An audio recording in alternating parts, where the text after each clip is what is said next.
제가 있는 필리핀에도 새 아침이 밝아오고 있습니다.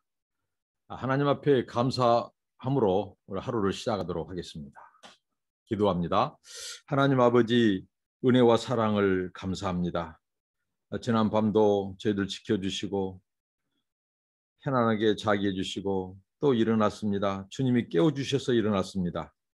오늘 또 복되게 하시고 주님을 기억하고 저희의 삶 속에서 주님의 향기와 편지가 되게 하옵소서. 오늘 또 말씀 주시고 우리의 찬양을 받으시옵소서. 예수님의 이름으로 기도하옵나이다. 아멘. 찬송가 286장입니다. 주 예수님 내 맘에 오사 286장입니다.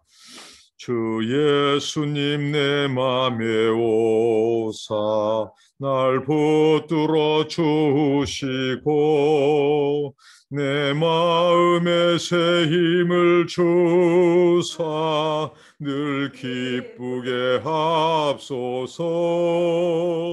사랑의 주 사랑의 주 내 맘속에 찾아오사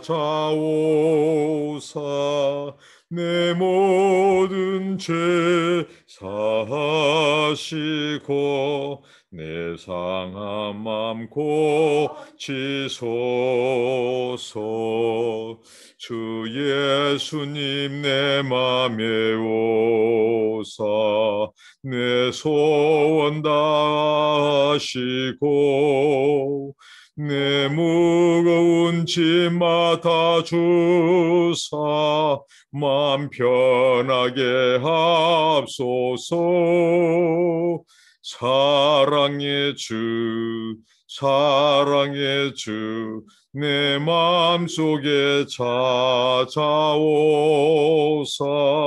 내 모든 죄 사하시고 내 상한 맘 고치소서. 주 예수님 내 맘에 오사 날 정결케 하시고 그 은혜로 내 맘에 채워 늘 충만케 합소서. 사랑의 주 사랑의 주 내 맘속에 찾아오사 내 모든 죄 사하시고 내 상한 맘 고치소서. 주 예수님 내 맘에 오사 내 앞길 인도하여 이 세상을 심판할 때에 날 흠없게 합소서. 사랑의 주 사랑의 주 내 맘속에 찾아오사 내 모든 죄 사하시고 내 상한 맘 고치소서. 아멘. 함께 나누실 하나님의 말씀은 구약성경 잠언 11장 1절부터 15절 말씀입니다. 잠언 11장 1절로 15절 말씀입니다. 속이는 저울은 여호와께서 미워하셔도 공평한 추는 그가 기뻐하시느니라. 교만이 오면 욕도 오거니와 겸손한 자에게는 지혜가 있느니라. 정직한 자의 성실은 자기를 인도하거니와 사특한 자의 피획은 자기를 많게 하느니라. 재물은 진노하시는 날에 무익하나 의리는 죽음을 명케 하느니라. 완전한 자는 그 의로 인하여 그 길이 곱게 되려니와 악한 자는 그 악을 인하여 넘어지리라. 정직한 자는 그 의로 인하여 구원을 얻으려니와 사특한 자는 자기의 악에 잡히리라. 아멘. 말씀 속에서 계속 남은 말씀을 읽고 나누도록 하겠습니다. 우리 형제자매 여러분, 여러분은 신앙생활이 무엇이냐고 누가 정의를 한번 내려달라고 하면 어떻게 답하시겠습니까? 각자 생각이 다르고 정리하는 것이 다르겠지만 저는 이렇게 한번 정의하고 싶습니다. 신앙생활은 다른 것이 아니다. 수직적이고 수평적인 그 관계의 정상화. 수직적인 관계에서는 이 하나님과의 이 바른 관계, 그리고 수평적인 것은 우리의 이웃, 우리 사회, 국가, 자연 만물과의 이런 관계, 이러한 그 바른 관계, 올바른 이 관계에서의 그 삶이 참되고 정직하고 성실하고 하나님이 인정할 만한, 이게 진정한 신앙생활이지 않는가 싶습니다. 오늘 말씀, 자, 하나님께서 오늘 말씀을 통해서 이 의로운 삶, 이 정직한 자의 삶이 도대체 무엇인가? 그러니까 우리는 이렇게 생각합니다. 하나님과의 바른 관계가 되면 이것이 보통 믿음이 좋다, 신앙생활 잘한다 하는데 결코 그렇지 않습니다. 하나님과의 관계가 바르고 정상적이라고 하면서 수평적인 이웃과 세상과 사람과의 그런 관계가 정상적이지 않다면 그것은 참다운 의미에서의 신앙생활이 아닙니다. 그것은 치우친 신앙이고 애곡된 신앙이고 하나님은 그런 신앙 기뻐하지 않습니다. 인정하지 않습니다. 여러분, 우리가 아무리 하나님과의 내가 지금 바른 신앙생활을 하고 있다고 생각해도 하나님이 인정하지 않는다면 우리의 신앙은 무용지물이고 그것은 애국되는 것이죠.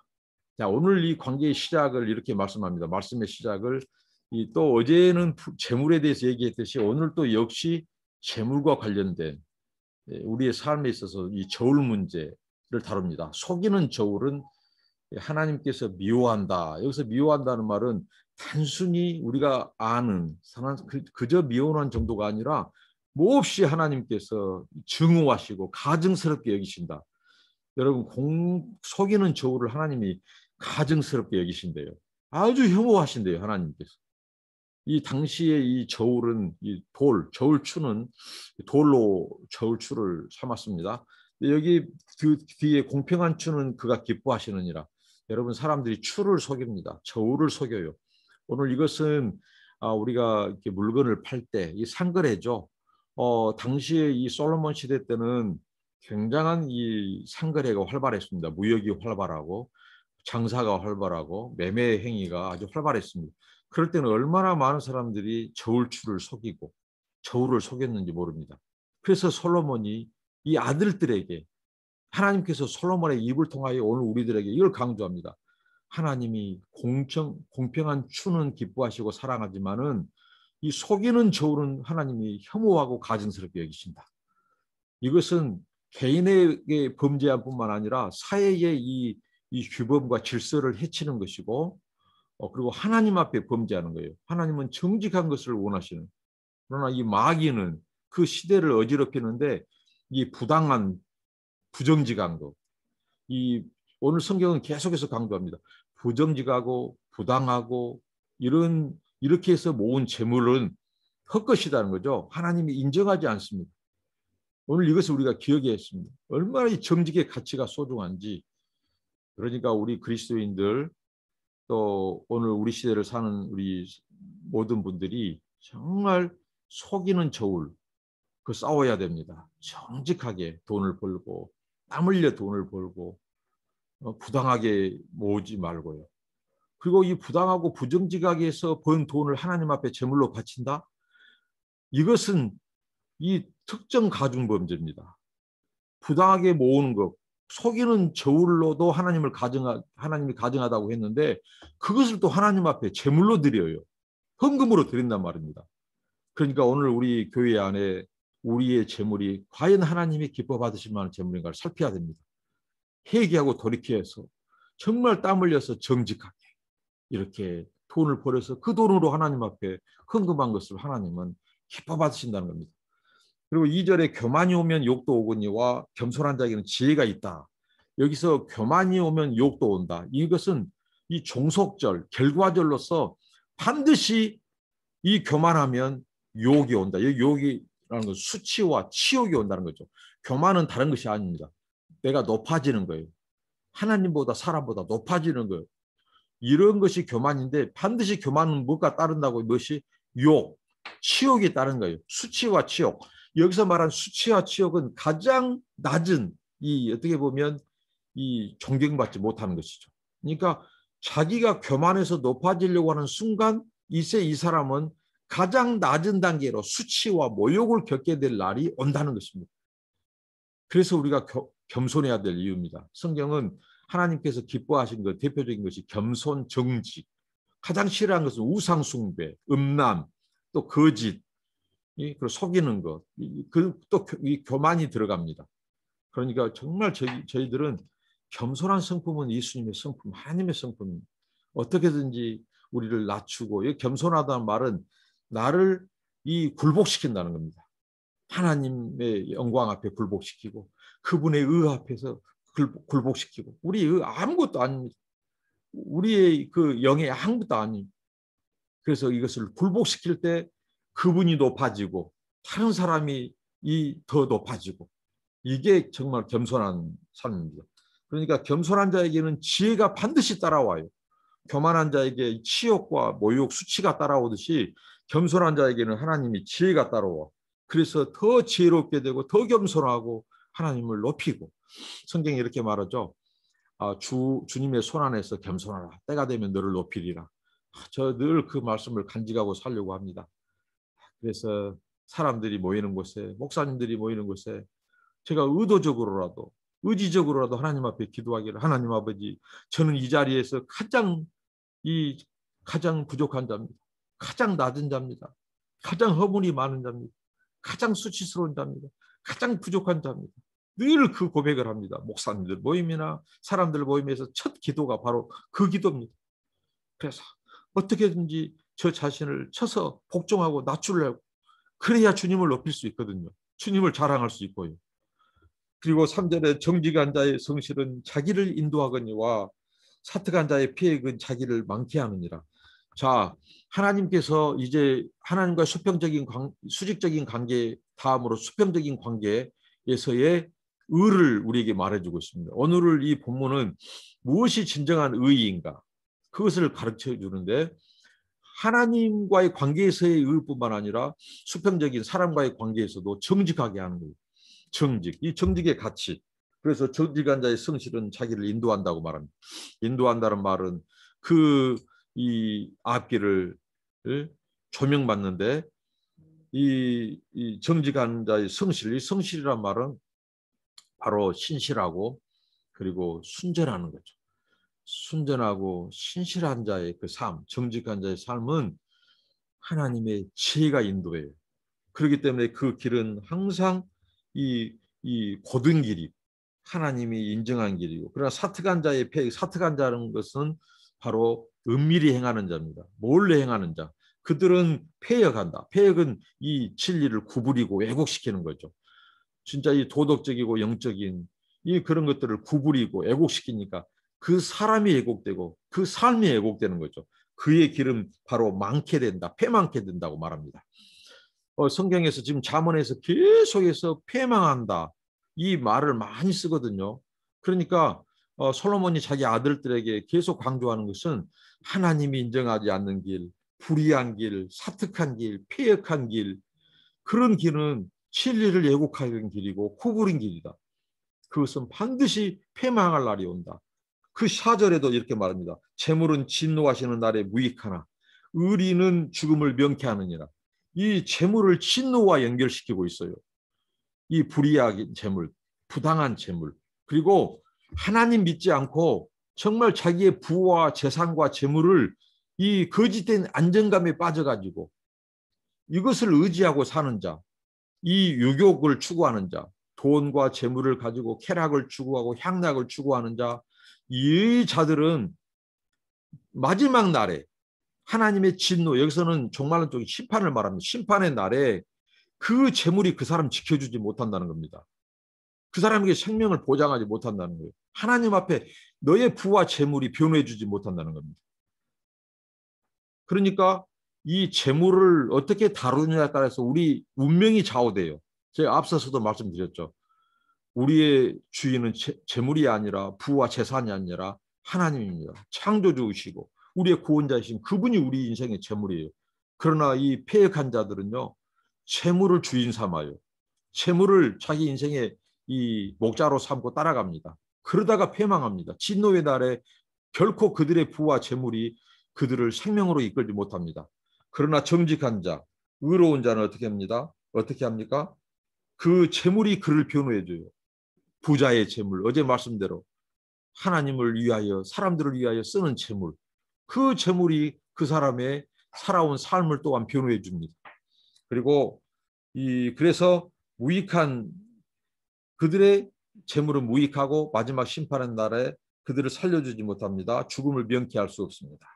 완전한 자는 그 의로 인하여 5절에 그 길이 곱게 되려니와 악한 자는 그 악을 인하여 넘어지리라. 여기서 완전한 자는 바로 온전한 자가 아닙니다. 흠이 없는 자가 아닙니다. 완전한 분은 하나님이시죠. 그러니까 완전한 자는 자기의 흠과 허물을 깨닫고 늘 주님의 그 성품을 추구하고 그리스도의 은혜를 구하고 그런 자들이 완전한 자의 삶을 사는 것이죠. 그것을 추구하는 것입니다. 그래서 하나님 말씀에 순종하고 하나님의 말씀에 법도를 지켜 행하려고 하는 자. 그렇게 해서 점점 신의 성품에 참여하고 주님을 닮아가고 그렇다는 것이죠. 그들은 그 길이 곱게 돼요.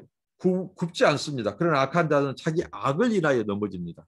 이 악한 자들이 넘어지는 것은 자기 악 때문에 넘어지는 것입니다. 그 악이 자기의 기준이, 삶의 기준이에요. 자기가 옳다고 하는 것이 옳은 거예요. 그러나 그것은 악입니다. 그렇게 해서 넘어지는 거예요.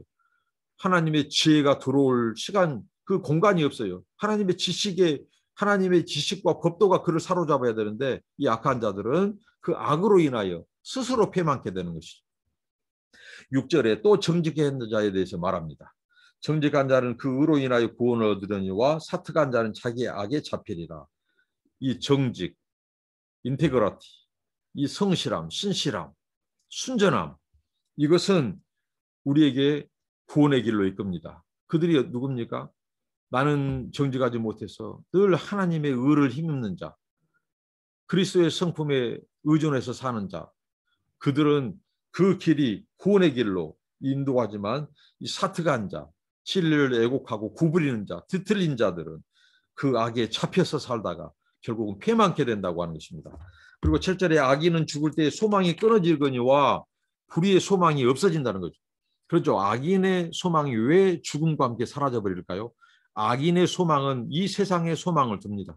일시적인 것, 지나가 버릴 것, 없어져 버릴 것. 그것이 유격적이고 쾌락적이고 향락적입니다. 이 세상적인 겁니다. 그런데 죽으면 끝나버립니다. 이 악인의 소망은 죽음과 함께 끝나버려요. 그리고 그것과 함께 끝나버린 것으로 끝나버린다면 문제가 안 되죠. 그러나 오늘 계속해서 잠언의 기자가 말하죠. 어떤 날이 있다고요? 이 심판의 날, 결산하는 날이 있다는 겁니다. 그게 두려운 겁니다.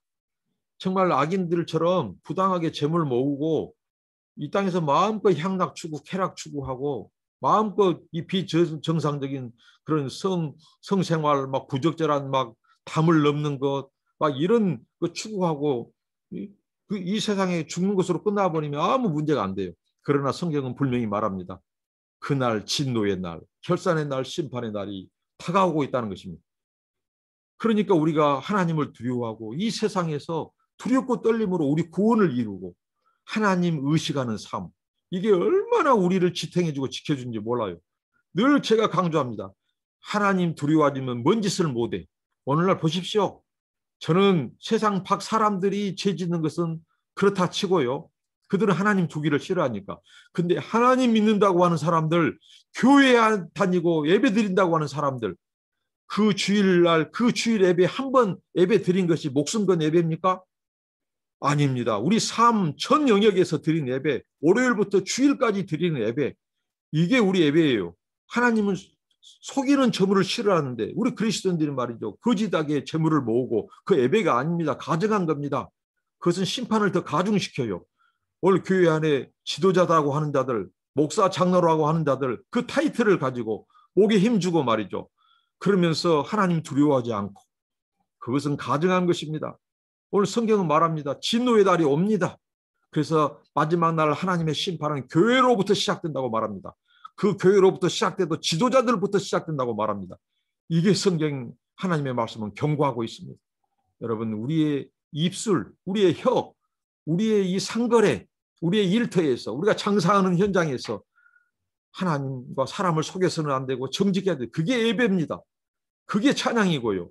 근데 우리가 보통 찬송하면 노래, 우리 입술로 부른 노래를 우리가 찬양이라고 생각하는데 노입니다. 천만의 말씀입니다. 찬양은 우리 삶의 전 영역, 전 인격으로 하나님을 높이고 그분을 고양시키고 그분께 영광 돌리는 것이 찬양이지, 주일날 어느 순간에 입술로 노래 부르는 것, 찬송하는 것, 그것만이 찬양이 아닙니다. 찬양은 우리의 전 인격, 전 삶으로 드리는 제물, 우리가 제물 되는 것, 이게 애물이고 이게 제물이고 이게 찬송이고 이게 제사고 우리의 예배입니다. 정말 우리가 찬양을 너무 왜곡시키고 있는데 입술에 그것만 아닙니다. 이 바라크, 이 할랄, 성경에 말한 이 찬양은요, 우리 입술뿐만이 아니라 우리 전인격으로 무릎 꿇고 우리 삶 속을 우리 삶이 무릎이 되는 거예요. 그게 경배입니다. 그게 찬송입니다. 우리 삶 전 영역에서 하나님께 무릎 꿇는 것입니다. 그분을 높이고 그분을 자랑하고 그분에게 미치는 거예요. 세상에 미치는 것이 찬양이 아닙니다. 근데 찬송은 열심히 부르나 주일날 그 예배에 11시 예배는 소주경이라 삶의 예배는 무시하고 이웃과의 관계는 속이고, 이것은 하나님이 가증되다고 하십니다. 그리고 계속해서 오늘 말씀을 합니다. 이 불의의 소망이 끊어진다. 그러나 의인의 소망은요, 죽을 때 우리 소망이 더 가까워져요. 의인의 죽음은 복됩니다. 자금 이후로 주 안에서 죽는 자는 복됩니다. 왜? 우리의 소망이 가까워지기 때문에 그렇습니다. 부활의 소망입니다. 하나님 그 영생의 소망입니다. 그리고 우리의 썩어질 육체를 심고 의의 이 썩지 않는 몸, 부활체로 우리가 영화로 가기 때문에, 그 관문이 죽음이기 때문에 의인의 죽음은 오히려 소망이 있는 것입니다. 시간이 없네요. 그리고 8절, 의인은 환난에서 구원을 얻고 악인은 와서 그를 대신하느니라. 의인은요, 환난에서 이 역경의 때에 구원을 받아요. 하나님 그를 건져주셔요. 그러나 악인은 그 의인의 자리를 대신해서 그 악인이 처한다고 말합니다. 대표적인 성경인물 하만입니다. 하만은 모르드게를 죽이려고 했습니다. 유대인들을 말살시키려고 했습니다. 그러나 그가 낸 꾀, 그 장대에 오히려 모르드게는 높임을 받고 하만은 자기 목이 달리는, 오늘 이 말씀이 이 말입니다. 의인은 환난에서 구원을 얻고 악인은 와서 그 의인을 대신해서 그가 환난을 겪게 된다는 거예요. 징벌을 받게 된다는 겁니다. 그리고 계속해서 사특한 자에는 입으로 이웃을 망하게 하여도 의인은 그 지식으로 말미암아 구원을 얻느니라. 다 그런 말씀입니다. 입으로 사특한 자는 망하게 돼요. 그 거짓된 입술로. 그리고 의인이 형통하면 성읍이 즐거워하고 악인이 패망하면 기뻐했지니라. 11절, 성읍은 정직한 자의 축원을 인하여 진흥하고 악한 자의 입을 인하여 무너지느니라. 여기서는요, 우리의 이 지금 수평적인 관계에서 이 이웃을 속이지 않는 저울, 공평한 저울, 이것을 말씀했고, 그다음에 이웃과의 관계에 있어서 이제 하나님께서 그 다음에 말씀합니다. 13절에 한담하지 않는 자, 남의 비밀을 누설하는 자, 중상하고 모방하고 이간질하고 막 그러지 않는 자. 근데 이웃과의 관계에서도 의가 되어야 된다. 이것을 하나님이 기뻐한다. 그것이 지혜자의 길이고 의인의 길이라는 거죠. 그런데 바로 누굽니까? 이 악인들은 어떻게 하냐면요, 이웃과의 관계에서 남의 지설을 누설하고 다니면서 한담하고 한가히 돌아다니면서 비방하고 이렇게 나누는 것이죠. 그리고 오늘 10절, 11절은 대사회적인 관계, 대국가와의 관계입니다. 이것이 무엇입니까? 오늘 보면 성읍, 시티죠. 그리고 우리가 사는 우리 국가, 정직한 자의 축원을 인하여 진흥된다는 겁니다. 이것은 뭐냐면요, 이 축원한다는 것은 무릎 꿇다, 경배하다는, 하나님을 예배하는 용어에서 이 말을 쓰고 있어요. 그러니까 블레싱입니다. 블레싱, 베네딕션. 그러니까 정직한 자, 정말 우리 그리스도인들, 하나님을 경외하는 자들이 그 도시와 시와 나라와 우리 국가를 축원할 때, 진짜 무릎 꿇고 신실하게 기도하고 하나님 앞에 축복할 때 그 나라와 시를 하나님이 복주고 잘되게 한다는 겁니다. 저는 이 말씀을 묵상하면서 정말 오늘 너무 가슴이 아팠어요. 하나님을 잘 섬긴다고 하고 나라를 위해서 중보기도 한 자들이 그 입술은 나라를 저주하고 있다는 것입니다. 정말 우리나라를 저주하고 있어요. 세상 사람들이 우리나라를 인정하고 오히려 배워야 된다고 하는데 오히려 우리나라를 걱정하고 기도한다고 한 자들이 정말 오늘 이 말씀은요. 우리 정직한 자들의 무릎 꿇음, 경배, 신실한 기도를 하나님이 받으시고 그 도성과 그 나라를 축복한다는 것입니다. 그런데 왜 우리 그리스도인들이 나라를 저주합니까? 이것은 가짜입니다. 진정한 하나님의 신실한 성도들은요. 정말 우리의 도시, 우리의 시, 우리가 처한 곳을 축복합니다. 하나님 이곳을 축복해달라고. 그런데 저주해요. 세상 사람들도 우리나라를 어떻게든지 높이고 축복해 주려고 하는데 정말 그러면 안 됩니다. 우리나라를 주신 하나님께 감사하고 내 조국을 사랑하고 감사해요. 그래야 하나님이 축복해요. 하나님 축복해요. 그런데 왜 우리나라, 우리 도시를 저주합니까? 오늘 그 시와 국가가 누구 때문에 진행한다고요? 정직한 자의 신실한 기도를 하나님이 받으신다는 거예요. 그리고 13절, 14절 우리가 이웃과의 관계에서 정말 비방하지 말고 충성하지 말고 축복해주고 편가르기 하지 말고 이렇게 하나님이 말씀합니다. 도략이 없으면 백성이 망하여도 모사가 많으면 평안을 누르니라. 무슨 말씀입니까? 여기에 지도력. 그래서 우리 크리스찬들이 선한 영향력을 미쳐야 돼요. 공무원 세계에서도 기업 세계에서도 교육계에서도 우리 그리스도인이 그것이 브랜드가 돼야 돼요. 그래야 선한 영향력을 미치고 하나님이 그런 자들을 통해서 축복합니다. 우리 그리스도인은 다른 것이 아닙니다. 복이 되기 위해서 부름받았어요. 세상과 이웃의 국가와 복이 되기 위해서. 그래서 복이 되는 겁니다. 복을 주시는 겁니다. 하나님이. 왜 다른 세상의 사람들을 구원하고 복 주기 위해서 나를 복 주는 거예요. 왜? 이 복을 흘러보내야 할 자이기 때문입니다. 복의 선한 유통자가 되어야 된다는 것이죠. 그래서 우리 때문에 도시가 평안하고 국가가 평안하고 우리 이웃들이 평안한 것입니다. 그래서 우리가 진정한 상담자, 이 카운셀러가 되는 겁니다. 그리고 15절 마지막으로 타인을 위하여 보증이 되는 자는 손해를 당하여도 보증이 되기를 싫어하는 자는 평안하리라. 이 보증이 담보 잡히는 문제, 담보가 되는 문제. 성경은 우리가 보증 서는 것을 금하고 있죠. 근데 다음에 다루게 될 겁니다. 근데 이 보증은 수는 순간부터 이렇게 하나님이 평안이 없을 거라고 말합니다. 그러니까 정말 우리가 이 보증이 되는 것 조심해야 된다는 거죠. 보증이 되는 자는 손해를 당하여도 보증이 되기를 싫어하는 자는 평안하리라. 타인에게 우리가 정직으로 담보가 되었지언정 이 물질적인 것 이런 것으로 인하여 이게 이 저당 잡히고 담보가 되는 것은 조심해야 된다는 것입니다. 정말 이것은 이 샬롬 평강을 깨는 거죠. 나뿐만 아니라 가정이 어렵대고 우리 하나님 말씀에 순종해야 됩니다. 오늘 말씀 우리가 기억하면서 우리의 입술 또 우리의 정직한 삶을 통해서 하나님께 예배가 되고 영광이 되기를 바랍니다. 기도하겠습니다. 하나님 감사합니다. 이 말씀대로 순종하는 저희들이 되게 하옵소서. 예수님의 이름으로 기도합니다. 아멘. 오늘 또 복된 삶 되시기를 축복합니다. 감사합니다.